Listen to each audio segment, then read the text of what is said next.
En primer lugar, les pido un nuevo aplauso para esa maravillosa producción.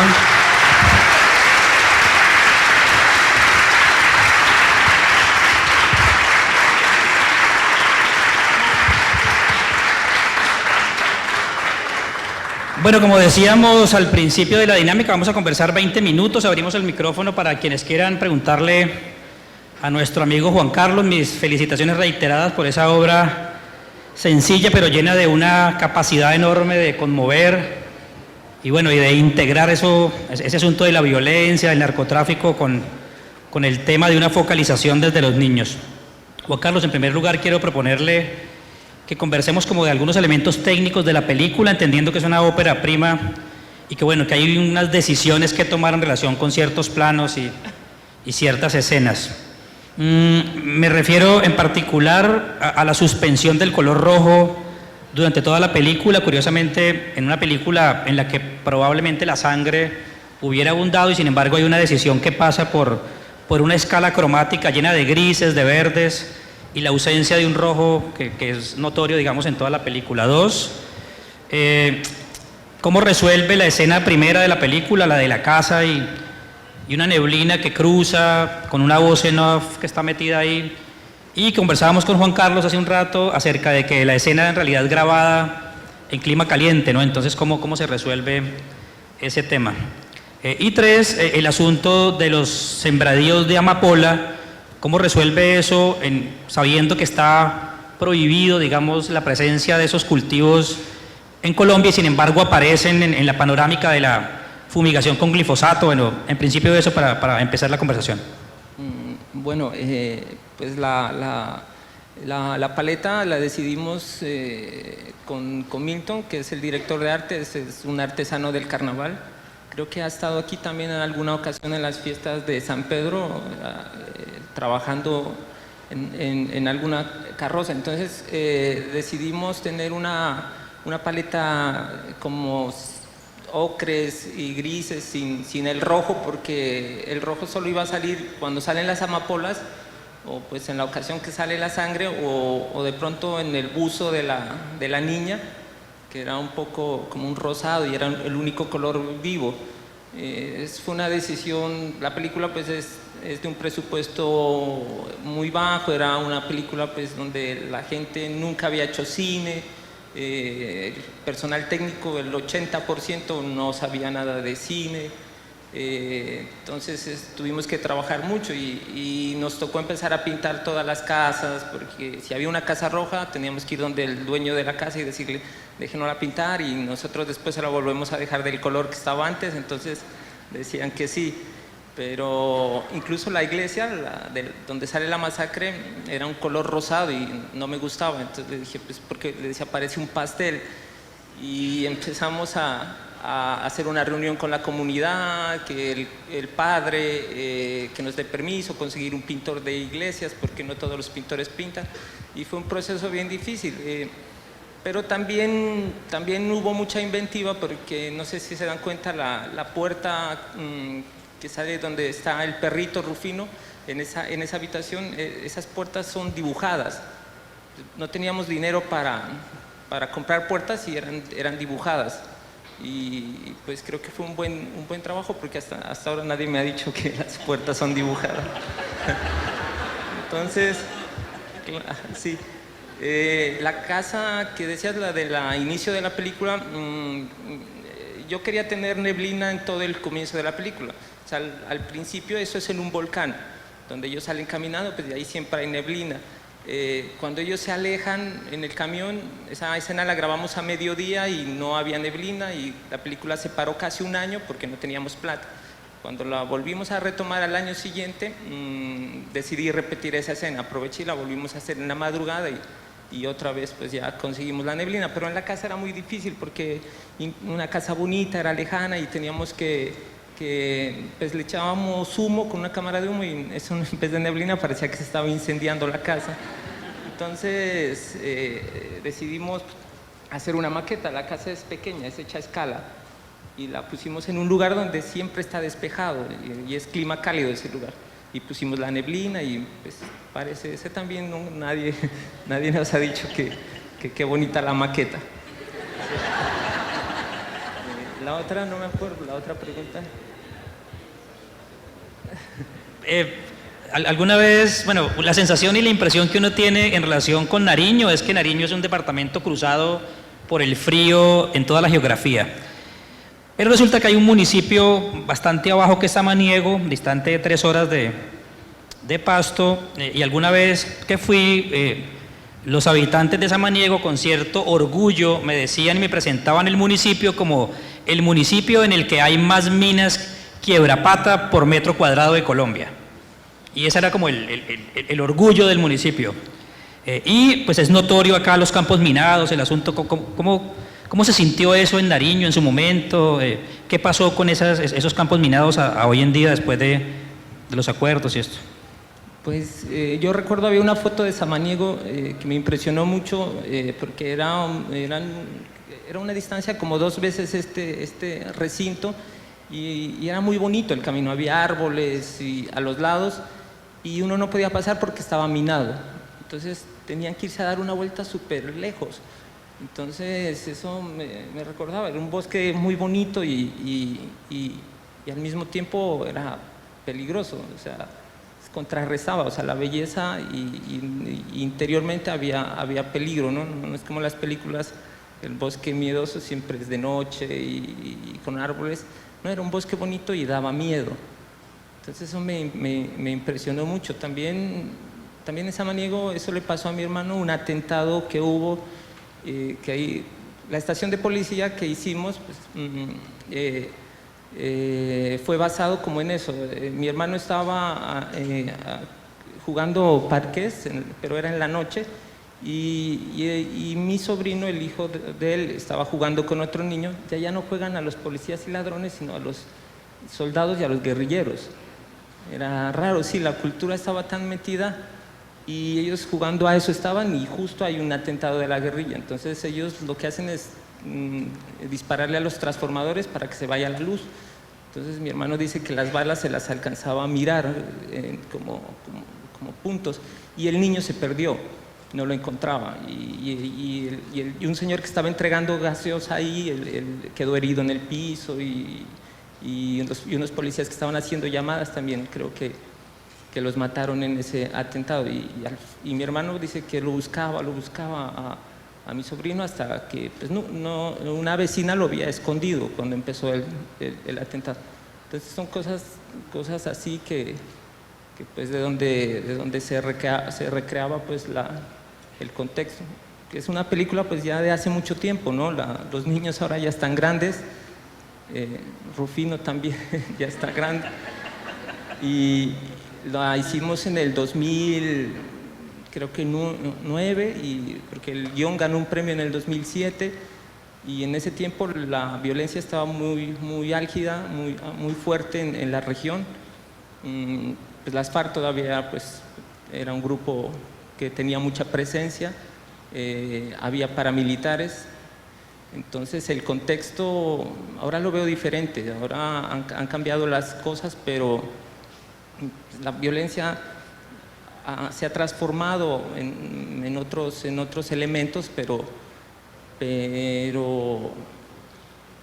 sigue habiendo, pues o sea, creo que han cambiado cosas, ¿no? O sea, yo recorrí Nariño y siento que se respiran nuevas cosas, ¿no? No esa violencia tan fuerte que llegó a haber en esa época, donde era una violencia casi pura. Hay un filósofo coreano que habla de la violencia pura, que dice que es cuando ya se mata y se tortura a una persona sin ninguna necesidad de comunicar. Cuando la violencia no comunica, es una violencia pura. Pero la violencia siempre comunica. Entonces yo me estaba dando cuenta que en la masacre hay comunicación, porque la comunicación es poder y el poder es para dominar. Y recuerdo una vez que estábamos haciendo casting para el paramilitar que sale en la masacre, y pues la gente se ponía en un pequeño teatro y cada uno subía a hacer la prueba, y llegó un señor que empezó a hablar de paramilitares, y había sido paramilitar de verdad, del Magdalena Medio, y empezó esa escena no la tenía escrita en el guión, o sea, sí estaba descrita que llegaban los paramilitares, pero no tenía texto todavía. Y él le dije que improvise y empezó a decir, a ver, yo soy el comandante 1 y ustedes van a morir por tal cosa, por tal cosa. Entonces le decía, no, hágalo más genérico. Y empezó usted. Y un amigo que estaba conmigo me dice, oye, qué bien que actúa. Me dice, ¿tú le escribiste esas líneas? Le digo, no, se está inventando. Y no se estaba inventando, pues estaba recreando lo que él ha vivido. Y yo le decía que no sea tan específico con las personas, porque pues él, como no sabía del guión, le decía, los protagonistas solo es un niño y una niña, tiene que ser más genérico. No, me decía, la cosa no es así, es que una masacre tiene sus puntos, decía. Y me nombraba 10 puntos, yo no lo recuerdo, pero el uno era saber que el Estado no existe, que ellos son los que están, que generan miedo, y me los empezó a nombrar, el decálogo. Y entonces parece una violencia pura, pero no la es. Hay una intención de comunicar y que los que queden vivos, porque siempre queda gente viva, y se comunique ese tipo de dominio en la violencia. Entonces, pues creo que todavía sigue la violencia así, pero se ha transformado y se ha minorado, se ha bajado bastante en la región. Nosotros sí hemos sentido lo que pasó con el proceso. Juan Carlos, digamos, para nadie es un secreto que Nariño es quizás uno de los laboratorios sociales más fuertes, dramáticos que tiene Colombia, en tanto pues hicieron presencia, como hablábamos hace un instante, las FARC, el ELN, el corredor del narcotráfico hacia Tumaco, bueno, las BACRIN, es decir, es una conjunción allí de elementos criminales horrorosos. Y hablábamos de cómo tal vez uno de los peores legados del narcotráfico tiene que ver con eso que sembró en cada colombiano, ¿no? Es decir, probablemente no hemos inventariado muy bien como las consecuencias del narcotráfico en la conducta del colombiano promedio, pero mucho más, por supuesto, para el caso de Nariño, que se vio tan colapsado por este fenómeno. Quiero preguntarle sobre eso, sobre si hay cierta conciencia eventualmente de lo que el narcotráfico, con esa presencia tan fuerte en Nariño, dejó en cada uno de los nariñenses. Sí, de eso hablábamos en una entrevista. O sea, el narcotráfico pues no es el principal factor, es uno de los factores, y es un factor multidimensional los factores. O sea, es como un combustible que se genera y a veces también no hay salida, es difícil, todo el mundo, no hay otra opción, pero no sé, yo creo que es algo que todavía falta por mirar. El glifosato ya se había erradicado, ahora lo van a hacer con drones. Entonces antes se hacían con avionetas norteamericanas por ejemplo, lo de la panela, ahorita que caigo en cuenta, lo de la panela, todo eso son historias que me contaba la gente, pues que se le echa la melaza de la panela a la hoja de coca y entonces llegan los aviones, fumigan y la lavan y no pasa nada. Y ya dice, aguanta 2 veces, me decían. O sea, que vuelven, la pueden echar otra vez, fumigan y no pasa nada. Pero pues los demás cultivos no los protegen.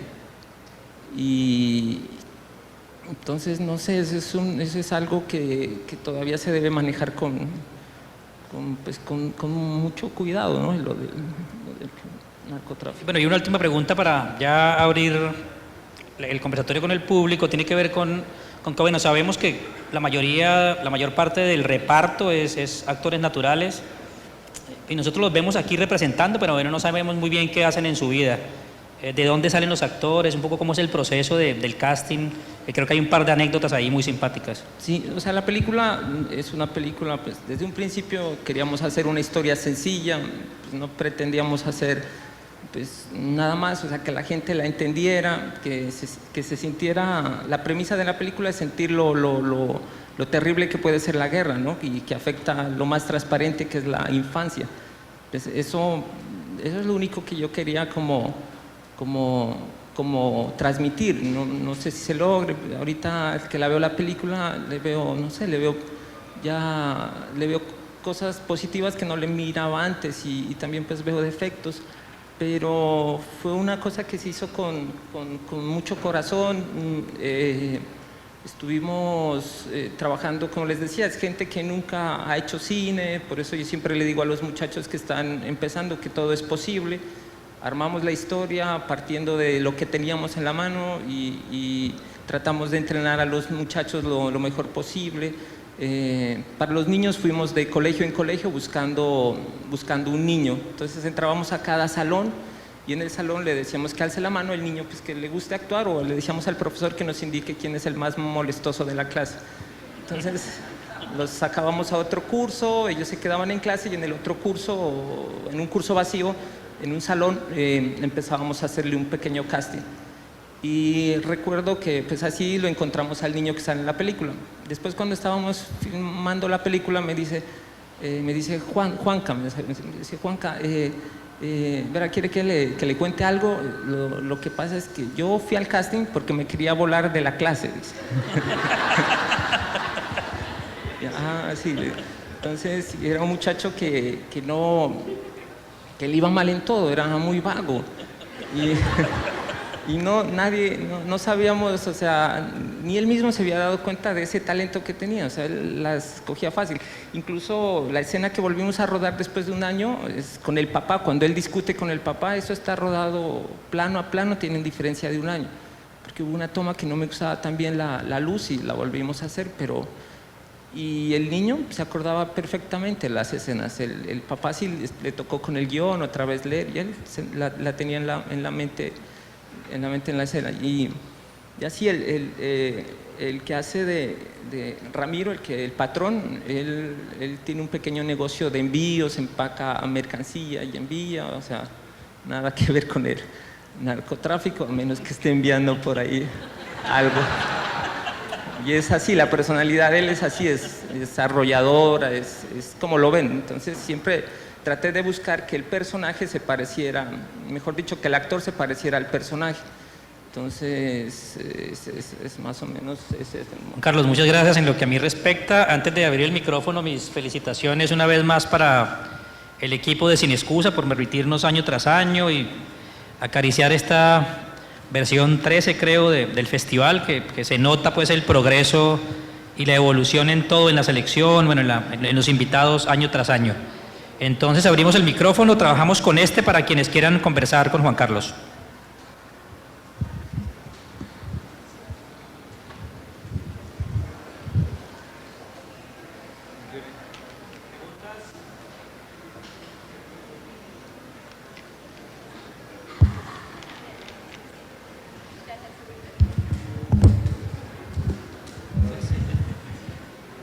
Buenas noches. Primero que nada, felicidades, sí, como ya le dijeron. Y bueno, pues mi pregunta iba dirigida como tal a el uso que su merced le da en la película a los planos, ¿sí?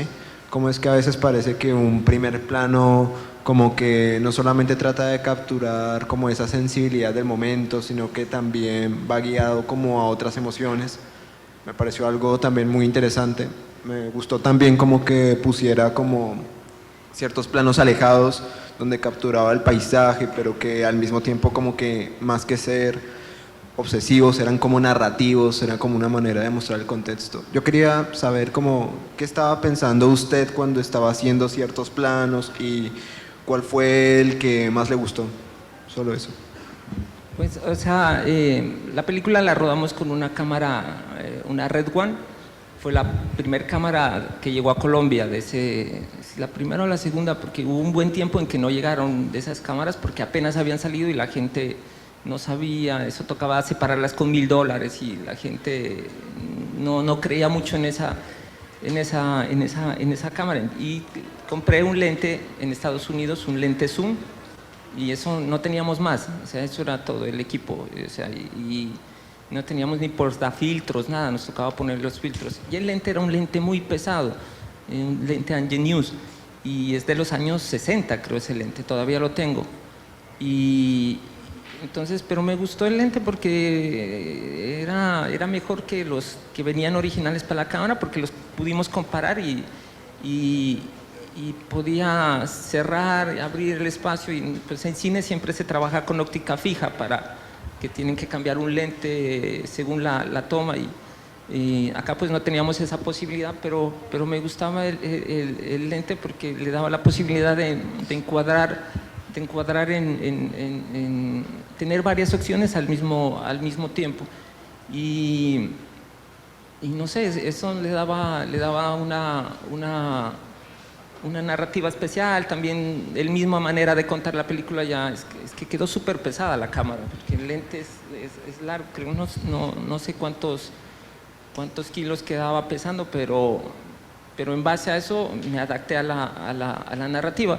Entonces tratamos de hacer todo en plano secuencias.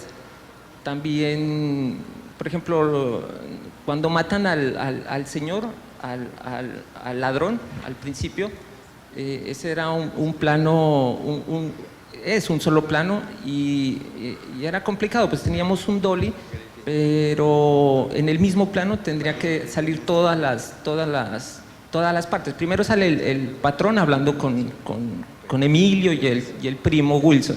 Salen los tres hablando, y entonces mientras ellos están hablando se siente que al fondo está pasando algo. Entonces llega el ladrón, entonces tendríamos que medir que el ladrón caiga en cierto punto, y entonces alguien le daba la señal de allá cuando estaba acá, que saliera el ladrón, y tenían que llegar al punto de foco el que lo va a matar, y lo mataba, después se ponía el foco otra vez acá, y entonces tratábamos de narrar, vuelvo y repito, primero vi lo que tenía a la mano y con lo que tenía traté de narrar, no hacerlo al revés, ¿no? Y eso también es lo que mucho aconsejo. O sea, si por ejemplo no tengo recursos para hacer una película, pero tengo acceso a un hotel viejo, pues hago una película que se desarrolle en el hotel. O sea, primero pienso pues lo que tengo y después trato de hacer la historia, y así es como traté de hacer también la narrativa audiovisual, y creo que se generó un buen resultado, porque en ese tiempo estaba de moda la cámara al hombro. Todas las películas que salían en ese tiempo, la cámara al hombro, y eso, y por lo menos entonces rompimos con esa tendencia, y no me hubiera gustado ahorita que toda la película fuera así como cámara al hombro y todo eso. Entonces, si no me había puesto a pensar en eso, pero creo que así fue. Buenas noches. Pues ante todo felicitarlo por el trabajo tan maravilloso que hizo con la película, y ya un poco fuera del contexto de la película, es algo un poco más personal. ¿Qué mensaje o motivación nos da a la generación que pues queremos también estudiar actuación, pero es mal visto por la sociedad hoy en día? Pues lo que les decía como en un comienzo, que todas las cosas pues son posibles. O sea, creo que de las cosas más difíciles de hacer es una película, porque pues lo que hablábamos, uno queda endeudado, queda debiendo favores a medio municipio, pero se logra hacer, o sea, y tampoco es algo imposible. Entonces hay que mirar el camino por donde se va a seguir. Yo siempre pienso eso, que es mejor mirar lo que hay a la mano y en base a eso trabajar, y se puede realizar cosas muy interesantes, como lo que hablábamos, lo de la óptica y todas esas cosas, siempre las basamos con lo que teníamos en la mano. Entonces creo que ese es la clave, es ponerle como mucha energía, ser terco. O sea, la terquedad es un defecto, ¿no? Generalmente, pero para hacer cine se convierte en una virtud. Entonces yo creo que esa es la única, insistir e insistir. Bueno, muy buenas noches. Ante todo, igual que los demás, felicitarlo por la la cantidad de emociones que nos hizo sentir frente a este tema tan notorio en nuestro país, tan frecuente. Bueno, inicialmente quería hacerle una pregunta, sabiendo de que el color rojo no primó tanto, ¿cuál es el sentido? Porque el color verde sí fue muy prioritario y más que todo al finalizar en el lago. Y bueno, tengo otra pregunta. Se espera que la película finalice con la muerte de la chica, ¿no? Bueno, uno llora y llora y dice, bueno, se acabó la película. Pero la película continuó y entonces yo digo, teniendo en cuenta que lo que yo leí en la sinopsis era que la temática eran los chicos, o sea, la relación de ellos, entre comillas, ¿por qué el resto? Sí, o sea, pues no sé, hay como una falsa ilusión porque sale la niña, pero en realidad la niña está muerta.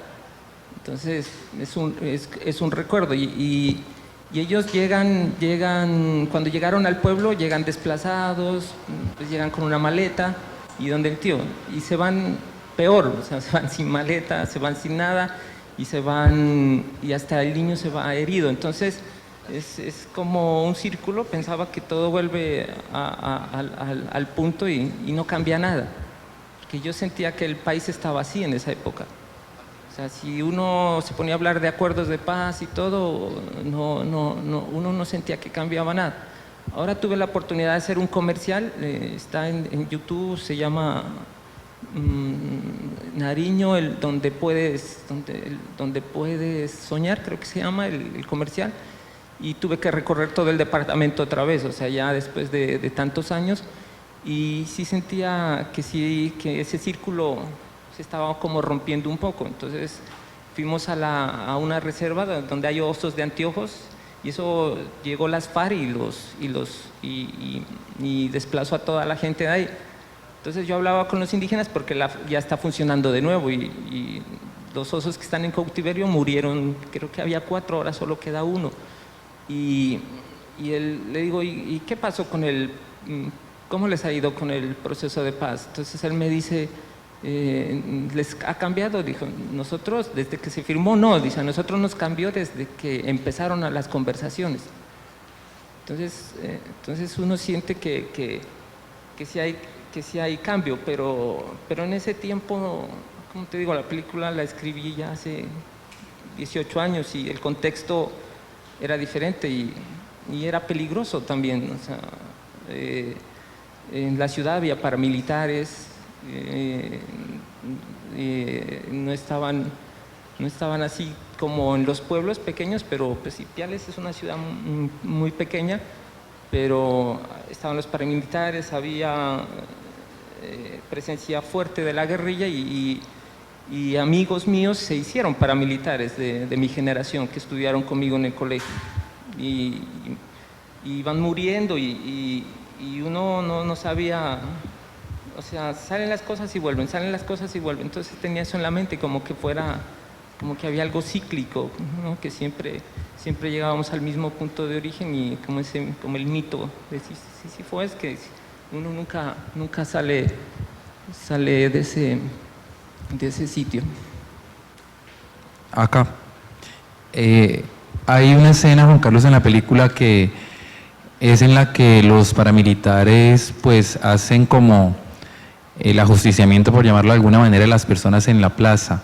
Me llamaron mucho la atención las escenas precisamente de esos actores naturales, porque uno realmente logra sentir de alguna manera, o en mi caso, el dolor de las personas en esas escenas. La pregunta mía es, ¿cómo fue grabar esas escenas con esas personas? O de pronto algunas de ellas habían sido, no sé, tal vez víctimas del conflicto, evocaron alguna situación para que se vieran tan reales, porque yo recuerdo particularmente una de una señora ya, una adulta mayor al final, que como que lo impacta a uno, o al menos en lo personal ocurrió conmigo. Entonces me gustaría saber cómo fue esa situación. Pues esa escena era complicada porque los actores, o sea, solo salen una vez y si lo hacen mal, la película se acaba.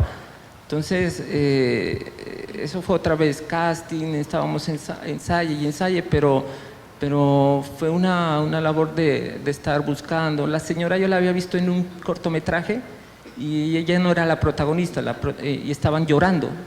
Y la protagonista era otra señora y lloraba muy mal. y recuerdo que miré el corte y la miré a ella y ella sí se le sentía la pena, y como si fuera una doliente, y me puse a buscarla y nunca la encontré. Y una vez llegó ahí y de una, pues es poeta y todo, es una señora que trabaja en un mercado. Pero también en esa situación es que era tensionante. Cuando estábamos grabando, pues sí, la gente hacía chistes, todo, pero cuando empezaban a llorar y yo decía corte, la gente se quedaba callada un buen tiempo y no sé si se sentía como la tensión. Es que otra vez para realizar lo del contexto, cuando estuvimos, eso era en un corregimiento muy cerquita de Ipiales, donde hicimos esa escena. Cuando estábamos con los paramilitares ya, y de pronto llegó el ejército, el contraguerrilla, nos empezó a rodear, porque les habían dicho que hay unos militares. Entonces dijimos, no, pues están disfrazados y las armas son de plástico, les decíamos, con esto no vamos a hacer nada. Pero, sino que era lo tensionante de la gente. Hubo unas personas que se asustaron también cuando miraron a la gente, y entonces creo que el ambiente como que se prestaba. Yo creo que ahorita la película no sé, hubiera salido como un poco diferente, pero tratábamos de eso, ¿no? Como te digo, siempre coger lo que teníamos a la mano y hacerlo. Buenas noches. Juan Carlos, una pregunta. Es más la idea de retomar la pregunta que hizo el profesor Betuel al iniciar el conversatorio acerca de, bueno, ya que usted nos contextualiza pues cómo era la situación militar, paramilitar y guerrillera, ¿cómo fue el hecho de contactar o llegar a los cultivos de amapola para poder hacer las tomas de los cultivos y de toda la significación que representó en la película? Bueno, las flores que están en el fondo son hechas por computador. Pero sí, pero las que están en los planos cercanos, que es pequeño, eso sí son flores de verdad. Entonces, pues no es tan pequeño, es una área como esta, lo que sembramos. Me tocó aprender a sembrar.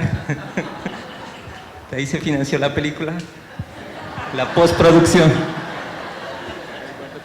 No, o sea, conseguimos la semilla es pequeñita.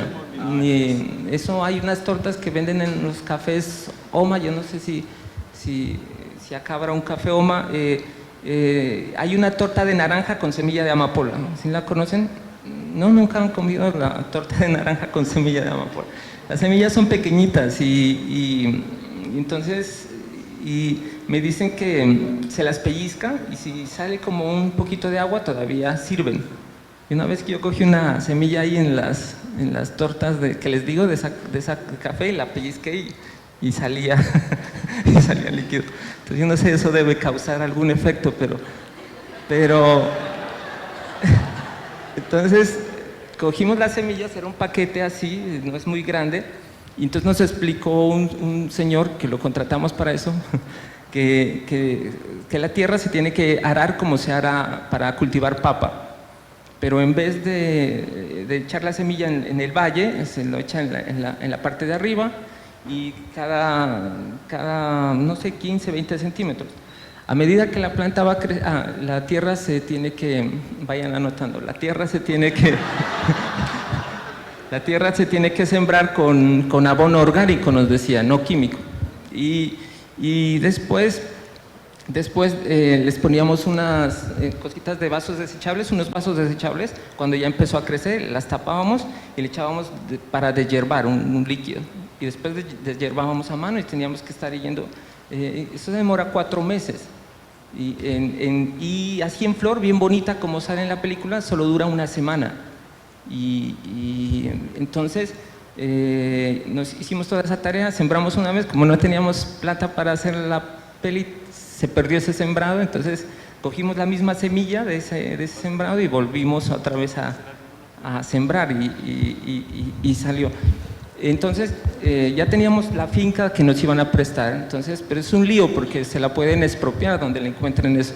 Entonces me fui a antinarcóticos y como en Ipiales hay una oficina de antinarcóticos de la policía, hablé con el comandante y le dije, mire, vamos a hacer una película. Me dijo, necesito un permiso pues para sembrar. Entonces dijo, no, ¿cómo se le ocurre? O sea, eso es un permiso como, si me diga, para robar. Dice, ¿cómo le voy a dar un permiso si eso es ilegal? Digo, vea, es una película y es algo cultural. Entonces me dijo, yo no he visto nada, me dijo. Entonces, pero pues sí, nos ayudó. Entonces después nos mostró las prensas, unas prensas que salen ahí, metálicas, como esas nos las regaló él. Y nos dijo, no, y nos colaboró y todo para hacer. Entonces yo le dije que íbamos a sembrar bien poquito, que haya visto la película, debe decir. Y también tuvimos la posibilidad de sembrar en un cultivo verdadero, y lo fuimos a ver y todo, y era súper grande. Pero nos daba miedo de que después lo erradiquen, porque ¿y quién? Pues nosotros, y no íbamos a ir 2, o sea, tocaba ir mínimo unas 10 personas, y entonces nos dio miedo, entonces no utilizamos eso. Además que la producción siempre hace daños y esas matas pues se dañaron muchas cuando estábamos grabando, entonces ahí también hubiéramos quedado más endeudados. Y eso, y las flores que están allá al fondo, esas sí son hechas a computador. Cuando él está hablando y se ven muchas, eso es en computador. En YouTube está, si uno pone el nombre de la película, están las escenas con las flores con computador y sin computador.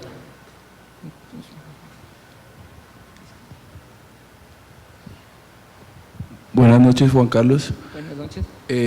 Me gustaría, igual la película sabemos y deja clara la temática y digamos que el mensaje, obviamente causa demasiada gracia por la inocencia de los niños. Son ellos los que en gran parte de la película hacen reír a este auditorio, pero me gustaría saber, sabiendo que la película es casi que 100% nariñense, me gustaría saber cuál fue la reacción del público y más la reacción del público en la zona de injerencia pues de la violencia como Samaniego y como otros municipios de Nariño, y si era el objetivo en usted esa reacción por parte de los nariñenses. Yo la verdad tenía como muchas dudas respecto a eso porque pues, es gente que ha vivido el conflicto y no sé, no sabía cómo iba a reaccionar. En Nariño hay gente que la vio que siembra amapola y pues, me contaban más anécdotas, me decían que sí se miraban reflejados en lo que pasaba. También la presenté en Antioquia a un grupo de jóvenes que han salido de la violencia y están haciendo ejercicios audiovisuales. Entonces les dicté un taller y reaccionaron pues bien, en el sentido pues de que se identificaban con lo que estaba pasando. Y incluso me decían, no, si eso es normal, decían, nosotros todos los días que íbamos a la escuela encontrábamos un muerto, mínimo un muerto, decía, ¿no es cierto? Y le decía al hermano, sí, ¿te acuerdas esa vez? Y empezaban a contar cosas de la violencia. Y también la presenté fuera del país varias veces. Una vez la presentamos en Polonia, en Varsovia, y llegó una muchacha que no hablaba español, o sea, sí lo hablaba, pero muy, muy poco, y me dijo que la mamá era polaca y el papá era colombiano, y que ella nunca había entendido muy bien al papá y que pues, la película como que le dio otra perspectiva. Entonces, sí, pues sí es difícil, ¿no? Y no sé hasta qué punto se puedan reflejar ellos. Es difícil como realizadores, es complejo, la verdad. Pues, como te digo, yo no tenía como muchas pretensiones, sino de hacer una historia pues sencilla con los niños y pues creo que y lo que te decía, que la premisa es que se sienta que la guerra afecta lo más preciado que tenemos, ¿no? Y lo más transparente que son los niños. Buenas noches. Juan Carlos, verdad que felicitaciones por esta película tan bella y nos has respondido inquietudes que tenían acá muchas, pero gente que la explicitó, ¿no? Alguien decía anteriormente, decía pues que todas estas películas y todo eso también se dan en un contexto de Antioquia, paisa, ¿sí? Entonces es bonito que no se paisifique tanto el país, con el perdón de los paisas, pero ya estamos como cansados de tanta paisificación. Entonces por ese lado que felicitaciones, además que tú eres un pastuso, ¿sí? Aunque eres nariñense, espero que no te moleste que te digan pastuso, pero no, y verdad, un típico pastuso, ¿no? Uno te ve calmadito, seriecito, pero tienes un humor ahí bastante por debajo de cuerda, pero excelente, ¿verdad que sí? ¿Sí? Respecto a la película, de pronto es muy novelesca mi pregunta, pero de todas maneras me quedó la inquietud. Pues uno queda muy triste cuando le ocurre eso al niño y que es por el amigo del papá, ¿sí? Y tanto que el niño no quería, el papá menos, con todo lo tradicional que es ese señor, con todo lo conservador que era, con todo lo asustado que era, pues menos. Y justo, y verdad, el pobre muchachito va y roba eso y le sucede lo que le sucede, ¿sí? Y entonces después uno no ve como esa escena de culpa, y usted, hermano, ¿sí ve lo que pasó? ¿Sí? O bueno, ¿y usted, hermano, sí ve lo que pasó? Bueno, como sea, en el idioma que sea, pero de todas maneras no ve uno el reclamo, ¿sí? Entonces, pero pues bonito, pero sí quería que, al mismo tiempo creo que eso es lo poético, ¿no? Que no se evidencie todo. Y a la gente le quiero hacer también como un reclamito, mire que se reían y como que nos mandaban a callar, y entonces...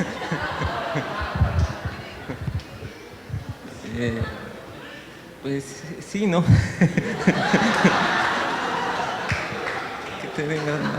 No, pues no, gracias. O sea, es lo que yo siempre trato de decirle a los compañeros realizadores que siempre intenten hacer cosas. O sea, acá fue una colaboración de amigos y, como les digo, sin pretensiones. O sea, se trataba de ser una película sencilla, tampoco es algo así como muy sofisticado, es una película para que la gente la entienda, para que se identifique, que creo que eso hablábamos ahora también con Luis, que es algo que le hace falta al cine colombiano. Hay unas películas muy contemplativas que son muy, pues, que a mí en lo personal me gustan mucho, pero también hay el otro extremo, que es la película de las películas, las comedias estas de Dago García, que no me parece que esté mal en ninguno de los dos extremos, pero creo que hay un segmento que se puede todavía llenar más, ¿no? Para hacer películas. Entonces los realizadores ahorita tienen muchas facilidades. O sea, ya estas cámaras de ahora, antes era imposible hacer una toma si no era con una cámara de cine o una cámara de video, pues no existían las que existen ahora, solo tenías que hacerlo con cine, y pues eso es con película, ¿no? Y cada película duraba 10 minutos, cada magazine, cada rollo, y costaba como 400,000 pesos. Y no lo podía revelar aquí, tocaba mandarlo a revelar fuera del país, y si el actor pues se equivocaba, pues de a malas, ya eso se perdía, como antes que se tomaba fotos con las películas de rollo, ¿se acuerdan? De ahí se tiraba uno y era súper caro. Ahora uno toma las fotos que quiere y si no le gustan las borra. Entonces es un cambio brutal que no nos hemos dado cuenta. Entonces hay que aprovecharlo, y hay gente súper talentosa. Yo ya he visto personas en Nariño que hacen cosas que yo jamás hice, y creo que pues me superan ya fácilmente, y solo pero tienen que meterle empeño para que eso ya se logre a conocer. Entonces es solamente eso, es como darles como un aliento a que sigan haciendo cosas, y sobre todo aquí de la región, ¿no? Que yo no conocía Neiva y pues viajé por tierra y estuve viendo los paisajes que hay por acá y también son espectaculares. Entonces estamos como en mora de que empecemos a mostrar nuestros territorios al resto del país. Buenas noches. Mi pregunta, acá Juan Carlos, mi pregunta es con relación, usted dice que como es una película con bajo presupuesto, ¿verdad?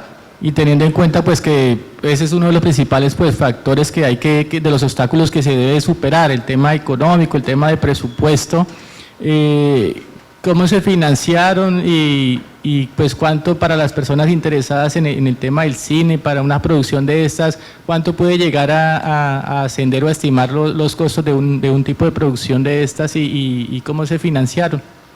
Pues yo me gané un fondo del FDS, el Fondo Cinematográfico de Desarrollo, y en ese tiempo nos dieron como 240 millones, es un premio.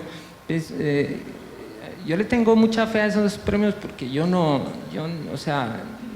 era pues nadie, o sea, escribí el guión, lo imprimí, puse los requisitos y lo enviamos y salió preseleccionado y después nos invitan a una entrevista y de esa entrevista escogían 10, de 10 entrevistados escogían 5 y estaba compitiendo con Víctor Gaviria, con un guión de una novela de Gabriel García Márquez y pues personas que yo admiro mucho, ¿no? A Víctor yo lo admiro mucho y pues yo decía, no, aquí no tengo oportunidad y se tuvo.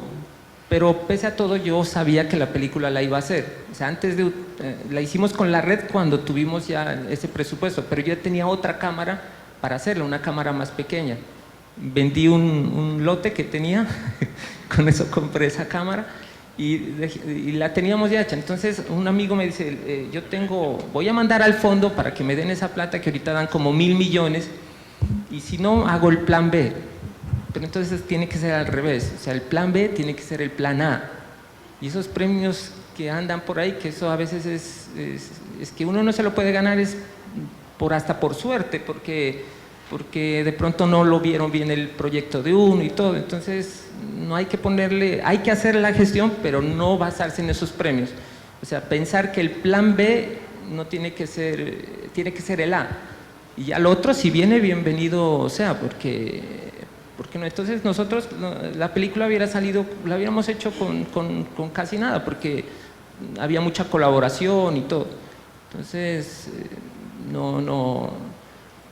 pues como ya había dinero, pues aprovechamos y pues no es que había dinero, es que eso es muy poquita plata, o sea, es muy poquito, pero se puede hacer con mucho menos. Yo he visto gente que está haciendo películas con casi nada. Entonces, y como les digo, o sea, cámaras ahora las que quiera y un computador y se edita y los amigos. No, eso es como cuestión de meterle ganas y se pueden hacer las cosas.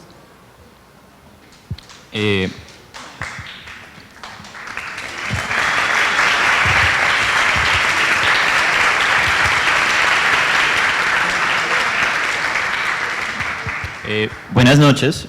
Quería referirme de pronto un poco más a ese significado que usted mismo quiso implantar, digámoslo, con el espacio, la laguna y la piedra, y más allá también, digámoslo, el suceso de Jugarreta que pasó antes de que le diera la piedra ella a él.